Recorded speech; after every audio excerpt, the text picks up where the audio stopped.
Missing.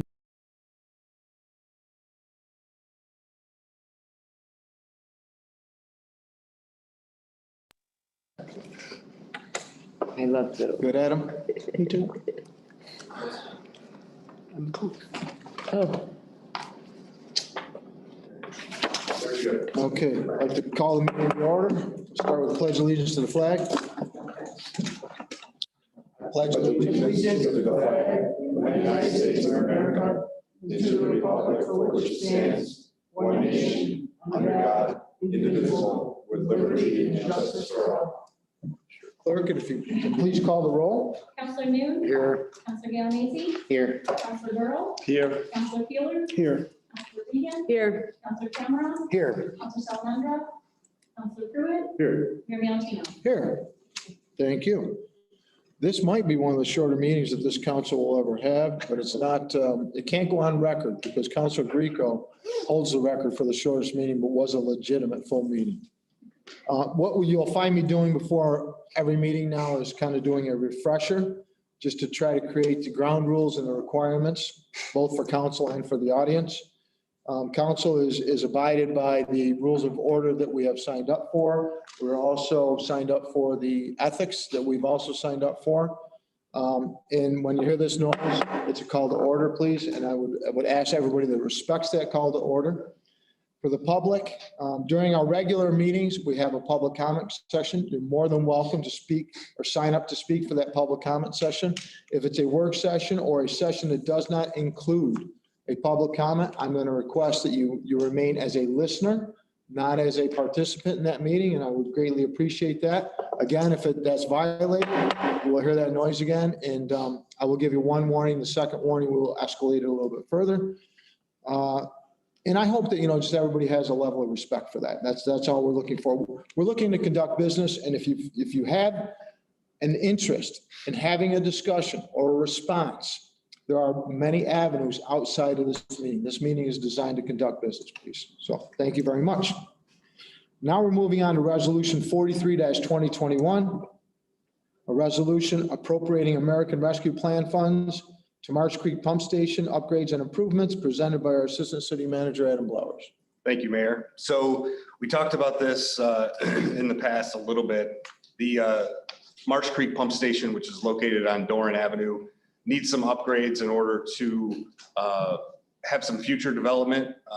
One of the main one, I guess, right now is for Ryan Wallace, who is looking to build in the town. However, he does have a business in the city of Geneva that would be affected if these improvements didn't take place. There's also several other issues that could take place if these issues aren't resolved. We have to deal with some inflow and infiltration at our Marsh Creek plant. This is all liquids. We're not talking anything solids. We did work with the town on this. We got an estimate of about $620,000 to complete these upgrades. And the upgrades are basically going to be taking our 15 horsepower pumps, we have 3 of them, and upgrading them to 30 horsepower. So the pipe size is big enough to pump more water through at a faster pace. And so that would alleviate the problem that we're faced with. As I mentioned, the town did agree on June the 8th, last Tuesday, that they would be paying 50% of this up to $325,000. We are proposing to do a resolution for the same thing tonight. We don't anticipate it to exceed $620 total, but we did want to put a little buffer in there just in case if we run into issues along the way. And we anticipate this project to be completed by spring of 2022, hopefully sooner, but that's kind of our deadline.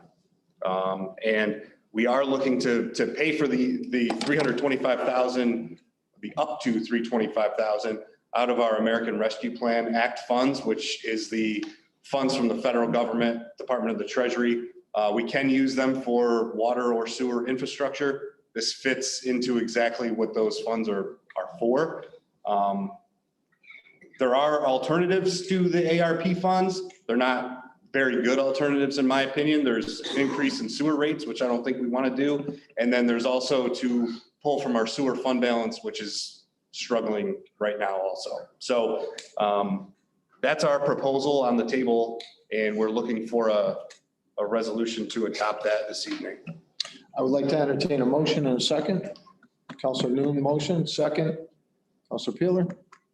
Discussion. I see three hands. Counselor Galanese, Counselor Pruitt. I miss you sometimes, and then Counselor Peeler. So Adam, this upgrade is basically a pump system. Yeah, it's upgrading our current pump system to increase capacity.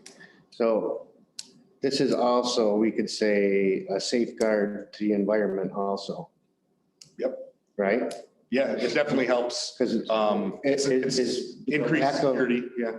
the lack of the pumps, was that any of the reason why in August of 2017 that 5,000 gallons went into Marsh Creek I or? don't believe that this was related to that. I believe that was a malfunction, a separate issue. But these upgrades would certainly prevent or help prevent against that in the future. Counselor Pruitt. Thank you. I have both a comment and a question. I guess the comment is that this is also has a benefit to the city in the sense that it allows the solar village to be able to expand their plant in the industrial zone. I'm not sure if it'll be the 100,000 square feet that they're talking about, but a lot of that is contingent upon being able to build out in the town. And to do that, they need the water system. So this has implications beyond just, putting some new equipment in the facility. So that was one comment I wanted to add. And so therefore I'm certainly in favor of this. But also, is there any value either as another purpose or, for salvage value to those 15 pumps, those 15 unit pumps? Yeah, so we're not sure yet. We will know once we kind of dig a little bit deeper. Certainly, when we do a construction project, whether it's wastewater or water or general fund projects, we try to salvage as much as possible for, I could see us maybe saying, okay, let's keep 3 pumps or let's keep 2 pumps of the 15 horsepower in case we do have a failure somewhere down the line. We can at least, use this one. I don't know how all that would go together, but usually what we try to do is, can we sell them to another municipality that would need them or somebody else? Can we trade them in, use them towards the purchase of the upgraded pumps? So there's a lot of options there. And I did want to mention there is another potential benefit to doing this, and that's long-term. Our wastewater plant has the ability to become kind of a regional wastewater district, so to speak. So we could essentially have agreements with other municipalities that could send their wastewater to us. We could treat it. It wouldn't have a huge impact on our system. And then we in turn can charge them for sending their waste to us. So that's a long-term thing that this just helps enhance. Counselor Peeler. I want to start with that I'm in full support of the upgrade. We need the upgrade. It's one of those things that just keep business flowing, no pun intended, and we need to have it done. But I am still not fully sold on the idea of using the federal COVID funds. And the reason, there's multiple reasons for it. And one of them, and I think if you can clarify it, what would be the rate increase that would be required to pay for this? Like the 325, what does that actually mean for a rate increase? I don't know off the top of my head. I would say roughly 5%, maybe. 5%? Yeah, it might be around 5% total. It's hard to tell because consumption fluctuates and then some users are much larger than others, but okay. And again, a water and sewer rate increase or decrease, so a rate change, it can be done mid-year. So I mean, if you wanted to, you could change the rates for the next quarter, not the next quarter, because that's in like 2 weeks, but the fourth quarter. The reason, Thank you. Well, I think that jives because I think the last time we raised rates about 4.5% to 5%, it was to literally fund something for 375. Yeah, I think So that makes sense. I think it was close to that. So that's a solid ballpark. The reason why I'm asking is because we've talked before about how we can really bring not-for-profits to the table to help pay for the services that they consume. Because not-for-profits don't pay taxes, and we all tangibly feel that pressure on our tax bill from the not-for-profits that are really thriving in Geneva. And so if we use federal aid to fund something that normally would be shared across all basically customers, because water is one of the few things that all customers pay for, right? It's not, there's no exemptions. So if we use COVID stimulus to subsidize a project that will largely benefit agencies that aren't going to see that rate increase, I'm wondering, is there better ways we can spend the federal funding? Because we can spend COVID money on employees, and we can hire people, and we need people. And I mean, 350,000 or 325 is like 4.5 full-time employees. The issue with that is that we're only getting that money once. And so we then have to continue paying them once the federal money stops being given. Right. I mean, that's the exact logic is for the water. We're going to be Yeah. raising rates sometime else down the road. I'm just wondering if that's what we should be doing now, because I don't know if the urgency now is to get public works and public safety hired, because the streetscape is going to be finished right around the time this is finished. And we got what, 25-30% more grass to cut by the end of 2022? Yeah, I'm not sure. Just with the added lawns, and it's all small form factor grass cutting. It's weed whackers, lawnmowers, not people driving riding lawnmowers. That's kind of where I'm at with that. And is there any ability to bond for this for a very affordable interest rate? Yeah, I mean, we have good interest rates now anyway. We just end up, paying interest on it. Right. And so there would be some interest rate. So I don't know what it would be, maybe around 1%. It wouldn't be a ton. That's a fantastic interest rate, because that actually undercuts the rate of inflation in the consumer price index. So every time we pay that down the road, we're actually saving a percentage point on that. If we can get that fixed at 1%. Yeah. The problem is that we'd be paying it over 30 years, which, I mean, if Or we could pay it early. I mean, just right. some of them you can, yeah. Some bonds you can't pay early, and that helps you lock in a lower rate, but there's certainly different variables you can look at. All right. Well, thank you. I'm just wondering if there's any other innovative ideas to use that COVID spending, to use that COVID money. Thank you. Regan and then Councilor Cameron. I'm sort of thinking a lot about that American Rescue Plan funding too. Just so if you could remind us how much we do have. So we get about 1.3 million. So it's going to be half we'll get this year, half we'll get next year at the same time. And when do we determine how that's getting spent? I mean, we're considering one way tonight, but. Right. So there's a plan Sage and I are working on that we'll be presenting to City Council in the very near future. I believe next month. We'd be looking to do that. And that would cover this tranche, they call it, and then the next one. So both payments. And just out of curiosity, how's the town paying for their half? They're using their. They are using these ARP funds funds, also? yep. Oh, that's interesting. And one more quick thing. This would also benefit the new building that is being considered or will be built behind the, as part of the tech center. Is that right? Or part of, no. But we need it. We definitely will need it down It's the road. definitely, right, I mean. In the city. It's definitely a need. The way to pay for it can certainly be debated, but I don't think the need for it is not debatable at this point. Right, okay. Councilor Cameron. This pump stations is to lift basically sewage and water and inflow, illegal inflow. I'm sorry? Could you speak up? I'm sorry. Am I correct that this section is, this pump station is to serve customers on the north side of the city, and we're lifting water and sewage up to the point where it can be served at the level the wastewater treatment plant is? Is that correct? Yeah. So we're serving both water, inflow, of whatever kind. Yep. And we're serving sewer. Right? Yeah. Correct. Okay, so the problem, what are we doing right now is the inflow sometimes inundating, the inflow problem is going to be the same. It's just that we're going to be able to manage it and pump it into the wastewater treatment plant faster so that it doesn't flood that pump We'll be station. able to manage it more efficiently. Today, we don't have a problem. Right. Where we have a problem is when the snow melts and it rains and, you know, So all we're doing though is moving liquid. We're not actually, we're just sort of hardening our system. Is that, yeah, we're making it stronger and more make it, efficient. right, and that, okay, so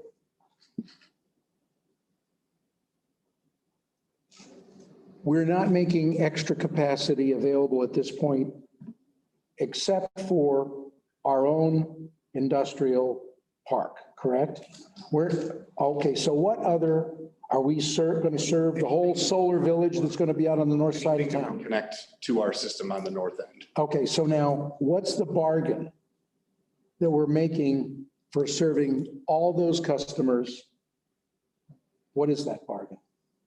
I don't know that it's a bargain, but it's basically the long-term effect is that this is a need for us down the road, whether it goes to support a business in the town or not. It's something that we're going to want to have. And also that town business is also connected to a city business. And then there's, No, I understand that part. I want to know though is, I believe there's a few parcels in the city too on the north end that okay, would be affected. There's a couple There's maybe? a development opportunity at the 63 Gates, which is the old market basket site. Right now, there is more for warehousing that doesn't have a large sewage need. But if that doesn't go through, there could be a manufacturing and processing something that we want to. and that's inside of our line. Yeah, that's in the city. 63 Gates that also impacts going to be using the Marsh Creek pump Okay. station. There's also the development opportunity of Route 14.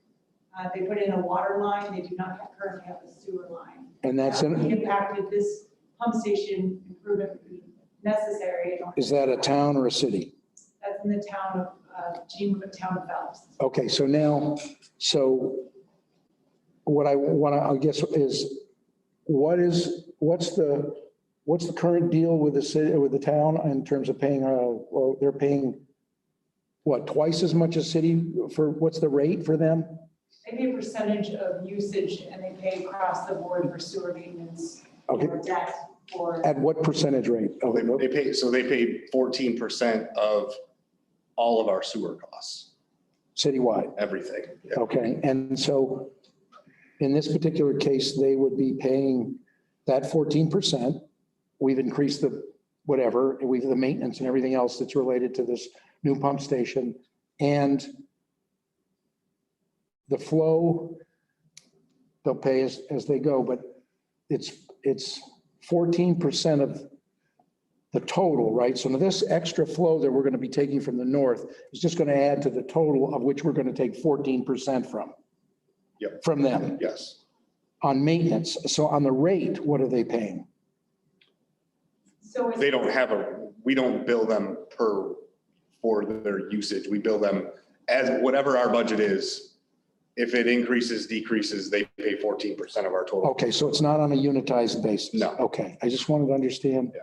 There is Am a I- rate that triggers if they go beyond a certain. If they exceed amount, it, then there would be, but then it does kick into a rate, and we are working on Okay. a rate system for that. So for the record, do we have all the pieces on the record, just as in our conversation here, of the deal, of the transaction? Do we have all the pieces? Is there anything missing from Well, this? This No, I believe transaction that's has the town paying half the cost for the improvement. Well, no, for the improvement, no, I understand it, but I'm just talking about the other, oh, yeah. utilization Yeah. fees and all that. 14% of our total sewer budget. Okay. And, they have their own sewer maintenance for their own lines, but they pay 14%, whether it's employees in the sewer fund, miscellaneous costs, health, whatever it is, that total number. And this doesn't yet, we can slip this under the capacity of the sewage treatment plant to process sewage. Whatever additional sewage is coming into the city through this expansion, it's capturable in the current capacity of the system. Yes.